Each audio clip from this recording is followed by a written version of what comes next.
Green-red Eldrazi for Steeves. And that's the ramp deck. For Kent, mono red Eldrazi, and this is not the ramp deck at all. So we start out with Jared Steeves. It will be... I think he meant to play Oath of Nissa there. He put a different card on the table.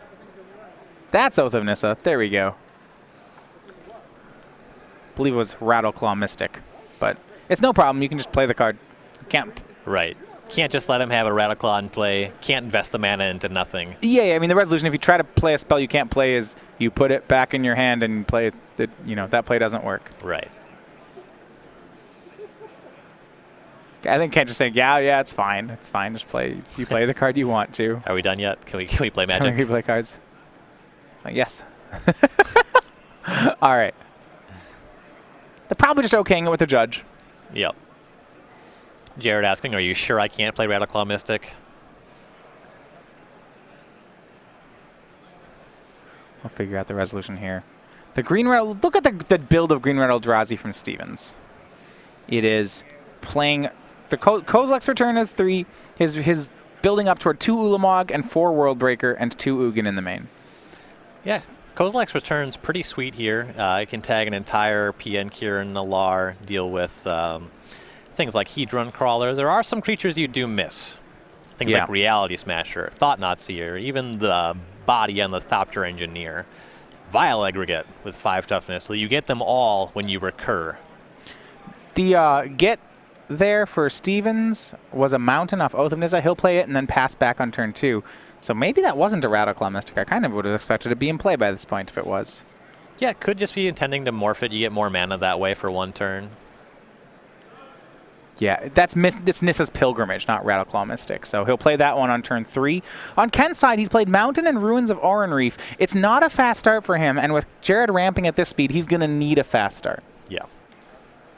So with this kind of start, Kent, if he has access to a Hangerback Walker, you can cast it for 2, use the Ruins to make that a 2/2. So that's a reasonable start for an otherwise generally anemic card. Yeah, I guess there is a benefit for Kent that his deck is very good against not getting swept by Ugin. Actually, a lot of his creatures are colorless.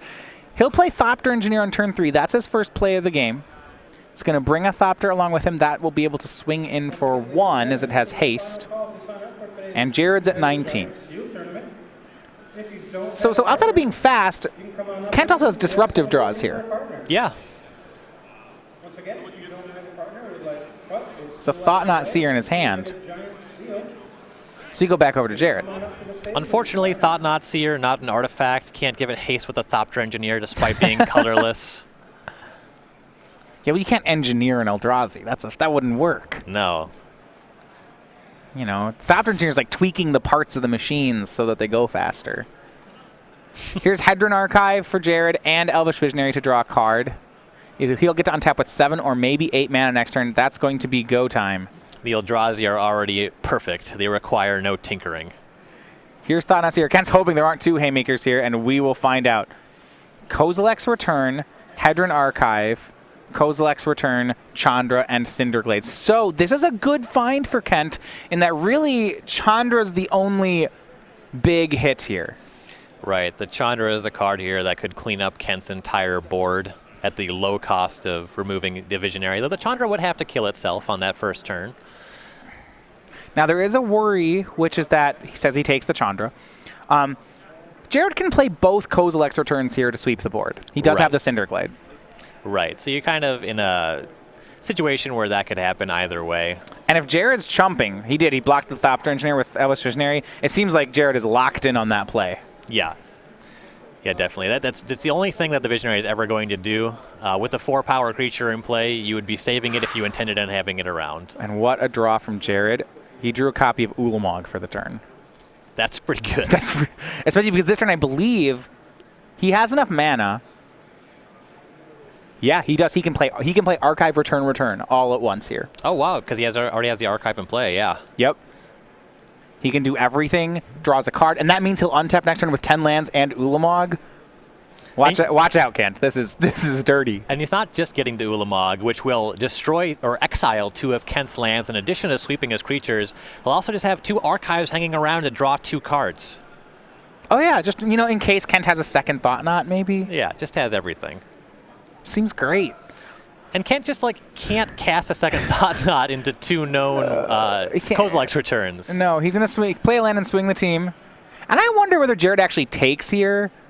No, doesn't look like it. Reasonably could. Here's 6. Here's a Kozilek's return. Everybody takes 2. I mean, the reason he would want to would be to then get Kent's next play this turn as well. Here's a second Kozilek's return. Everybody's gone. Yeah. Jared draws a card. Saving the damage there can matter a lot against something like a Chandra out of Kent. Kent needs to have another Thought Knot Seer here. He doesn't know it yet, but oh man, if he doesn't have it, is he in trouble? Very much so. He doesn't have it. The draw for Jared off the Thought Knot was a World Breaker as well. Oh, wow. So that's oh boy. 2 creatures that can both trigger Kozilek's return and are just very formidable in their own right. And Sanctum of Ugin. Oh boy.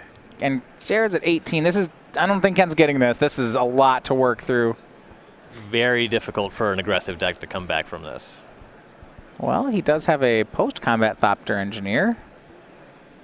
And a Hedron Crawler. Won't have any of those for long, I imagine. No, probably not. Jared draws, we'll see what it is, another Sanctum of Ugin. That seems great. I wouldn't call this a close game. Just to figure out just how he wants to wreck Kent's day. Any of the options seem just fine. It is just not a significant reason not to cast a fatty and trigger Kozilek's return. Really just thinking about what lands he wants to exile. Yeah, so he exiles lands, he can Kozilek's return here. So here's Ulamog. He has plenty of triggers. He has Sanctum triggers, he has Kozilek's return triggers. He's going to do them all. So first he'll deal 5 to all of Kent's things, then he'll sacrifice the Sanctum of Ugin, then he'll exile 2 of Kent's lands. Might get a concession here. See if Ken picks up 2 lands or 5. Yeah, that's kind of what we're working with.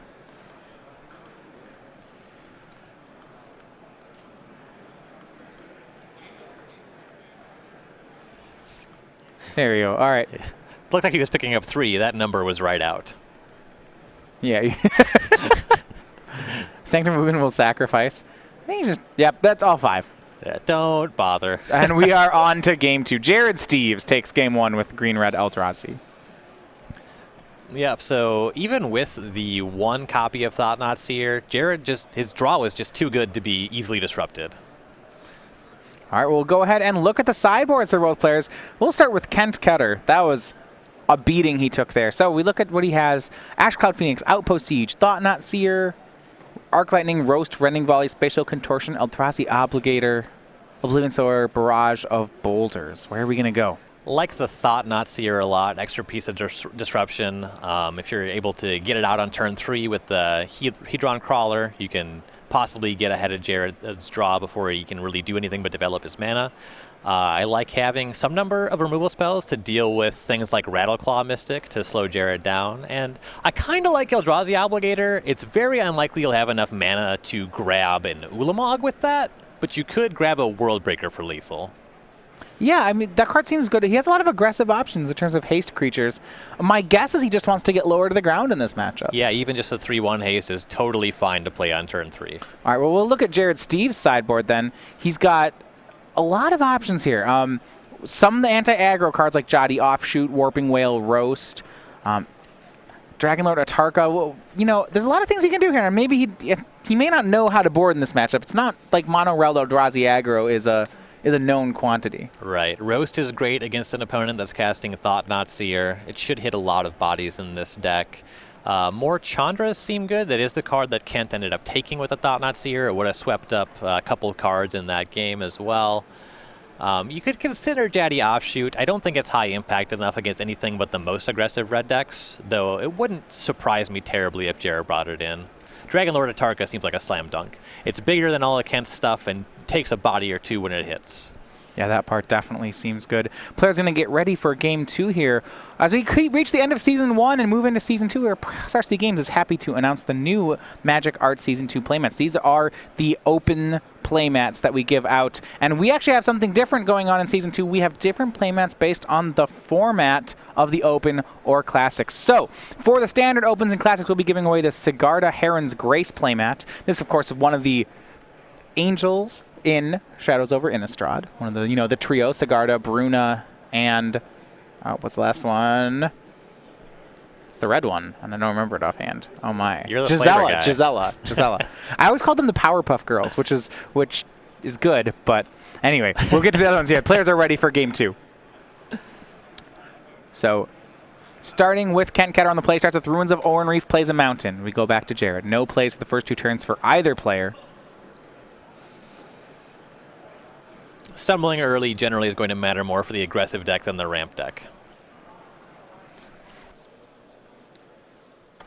And it is Thopter Engineer and the Thopter token swinging in to put Jared down to 19. Though if Jared, oh my. I was going to say, if Jared no land from Jared, oh my. If Jared doesn't have any action until turn 4, he could still be well behind even with Kent starting on 3, but just passing with 2 lands on turn 3 is very bad. Yeah, he's got about 1 turn to do something about this. Here's Thought-Knot Seer from Kent. We'll get to see Jared's holdings. So it is Ulamog, Chandra, that's way too much of that. He's got Nissa's Pilgrimage, Explosive Vegetation, Nissa's Pilgrimage. All right, I get the point. It looks like 3 Chandras.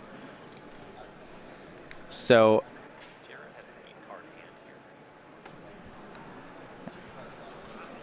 we're actually going to pause the game for a second here.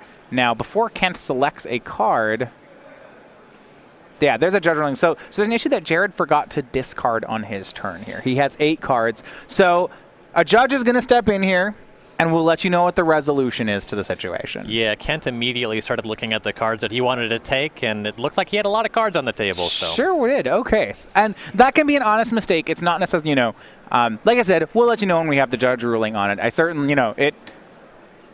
Yeah, we'll let you know. we'll let you know how that one resolves. So you were talking about the Powerpuff Girls, I believe. Yes. Okay. Thank you. Yeah.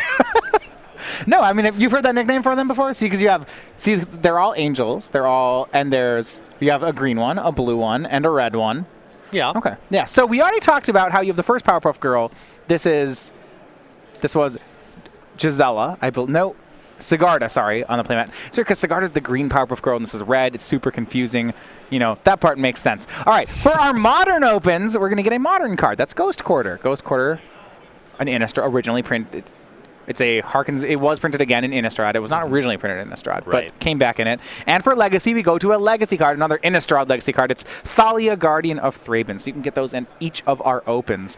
This will start at the Columbus Open at the Season 1 Envy during the Saturday Columbus Open, not the Invitational, but the Open that starts on Saturday. So you can get these with entry to any Season 2 Open or Classic. That'll start on April 16th, the Columbus Invitational weekend, and go all the way through the Syracuse Open on August 13th through 14th. So make sure that you get the one you want by showing up playing in, I guess, that format during Season 2. Really cool to see original Magic art on the playmats on the tour here, especially the Thalia one. I imagine a lot of Death and Taxes player will be pretty happy to see that.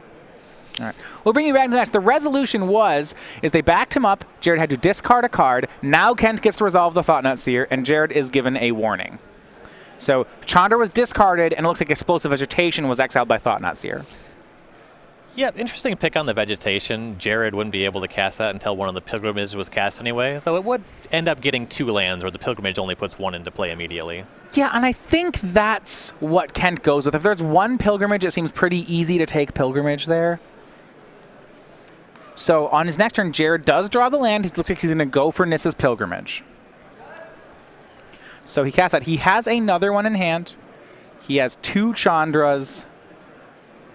He has an Ulamog, and he has an Atarka. So a lot of haymakers, but there are at least a couple turns off, right? He'll need to have another Pilgrimage next turn.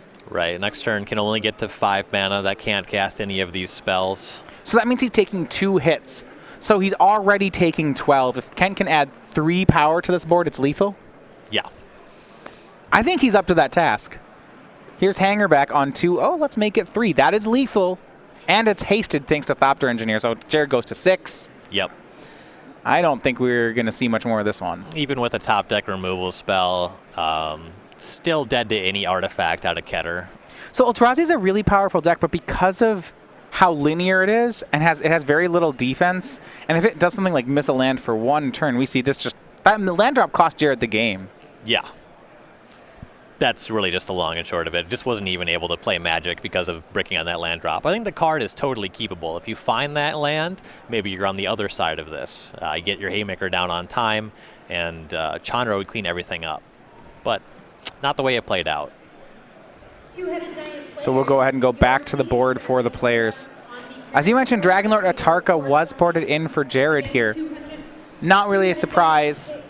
Now, once he saw that game, do you think he goes more, I mean, does he go as low as Jotty Offshoot? I know Roast is probably in. Yeah. On the play, Offshoot matters a lot less than on the draw. I just want to have as much ramp as possible and start casting Haymakers. Something like a 0-3 doesn't really matter a whole ton. So I could maybe have seen it on the draw, but on the play, I definitely don't want it. Yeah, that much at least makes sense. Now, there's another thought that if he does think this is a fast matchup, and I guess it started to feel like maybe it was. We see him sometimes lowering the curve, so instead of trying to ramp to Ulamogs, perhaps he starts going just towards Oblivion Sowers or things like that.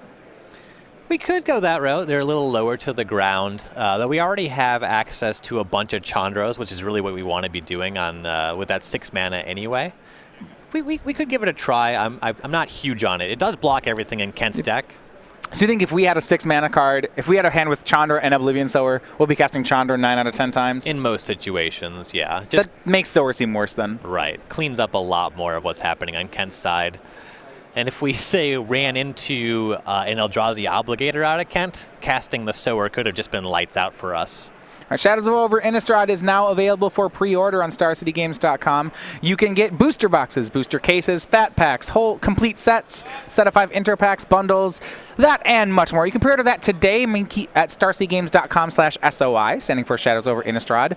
Available online now. Remember, that will not ship until April 8th, which is when the set is released. Yeah, really exciting set. I would definitely pre-order some product. I'm excited to get my hands on it. Original Innistrad was so awesome, and this looks awesome too. Yeah, a little. Okay, it was the most. Innistrad, I still think, if you were to poll, people who've been playing, let's say poll Magic players who've been playing for 5 years, I bet if you ask them what is the best limited format to date, I bet Innistrad still finishes first right now. Yeah, there's no way it's outside of the top 3, and I think it's probably a commanding first. You're going to get some people who like Khans. You're going to get some people who like Rise of the Eldrazi. Yep. I think those are some of the most popular ones, but. Yeah, for me, Innistrad probably gets it. We're underway. Game 3. Jared is back on the play. Turn 1 Cinderglade. Now he goes Oath of Nissa turn 2. Big hits. Ulamog, Chandra, Sanctum of Ugin. Well, depends what he has and what he doesn't have.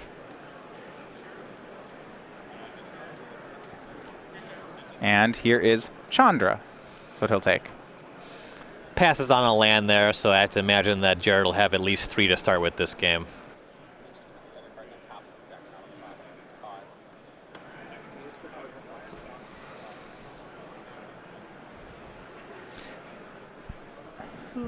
Hangerback Walker, not the best play on turn 2. Probably would rather have the Hedron Crawler on Kent's side, but getting a body on the table is solid.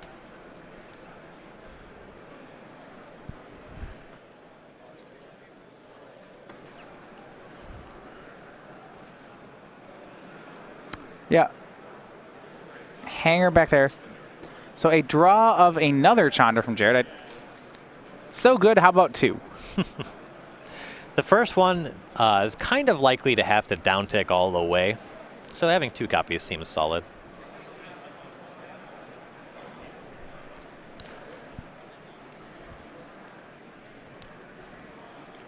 Kent will pump Hangerback Walker. You see he's doing that main phase. This is a great opportunity to get Kozilek's return and a big win for Kent. This is really heads up. He wanted to play Hedron Crawler this turn, but he made that play there so that he wouldn't get the Crawler Kozilek returned. This was a great line for Kent. Yeah, and with Jared just passing on 3, it was a reasonable sign that something was up.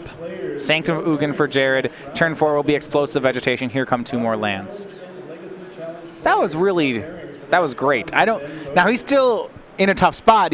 Jared's at 20 with 6 lands in play. Yeah, we'll see what the Crawler can convert into. If we curve into Reality Smasher, that'll be a good first step, though Jared is into the range where he can just start untapping and casting Haymakers. Yeah, I mean, Smasher would be great, especially because Kent knows there's a Chandra waiting out. Right. Anything with less than 5 toughness might not be too good here. And here's the Reality Smasher and the Thopter swinging in. Jared down to 14. He draws another Kozilek's Return, and the 5/5 is just big enough to be a thorn in Jared's side here. If Jared can find a World Breaker to cast this turn, that would be huge. Be able to recur that first return, deal with that Reality Smasher. Though it looks like he needs something better than Chandra, which is what he has.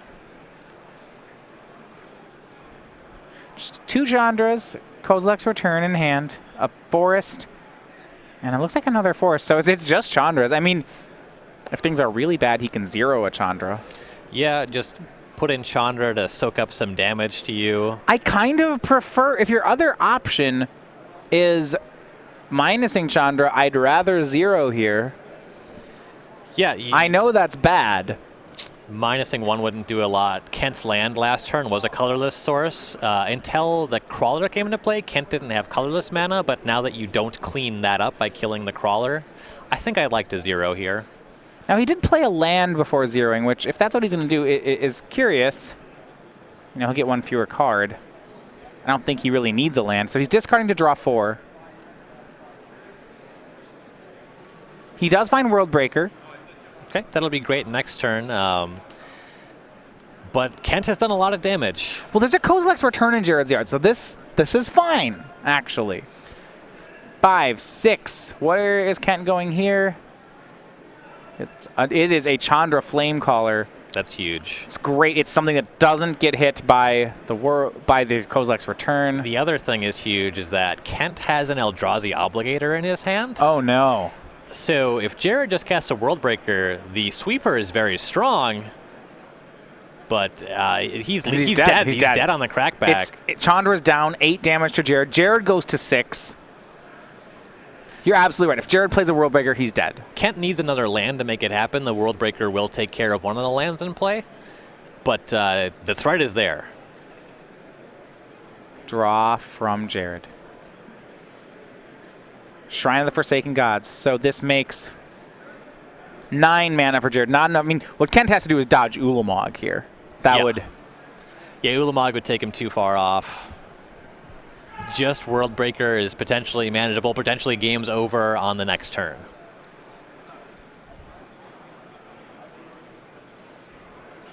I mean, isn't he actually just dead to Chandra making 3/1s and just playing the 3/1 haste and swinging? You know, he's at 6. Yeah, I suppose Kozilek's Return doesn't clean up the Planeswalker. So it's going to be World Breaker, exiling Kozilek's Return, sacrificing Sanctum of Ugin. Yeah, and just the casting cost on the Obligator is just red and 2, so there's no way to take him off of casting that. He'll get World Breaker. Now, if Jared's deck, amusingly, if he had Hedron Crawler in his deck instead of Rattleclaw Mystic, he actually could have gotten Hedron Crawler there. And then make a little blocker. Make a little blocker. Yeah, he does have Rattleclaw, looks like, in hand. So maybe he's not dead yet. Can cast that, yeah.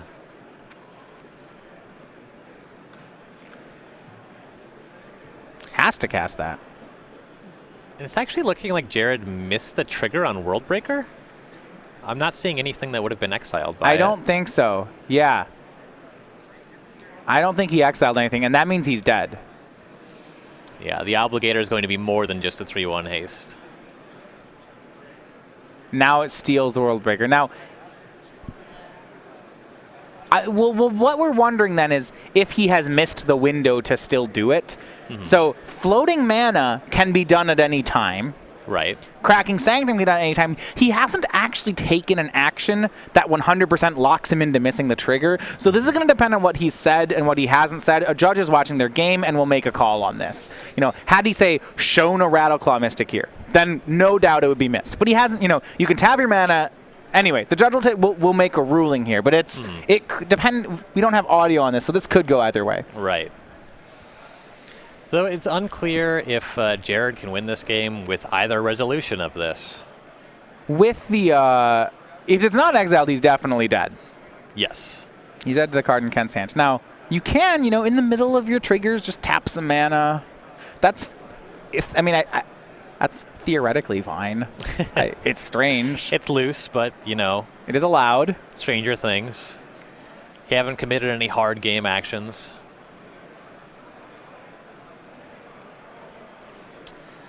So, if Kent has a land exile, doesn't have a 5th land, makes 2 3/1s and another 3/1 haste, we can put Jared down to 3, trade off the Rattleclaw Mystic, Worldbreaker eats something.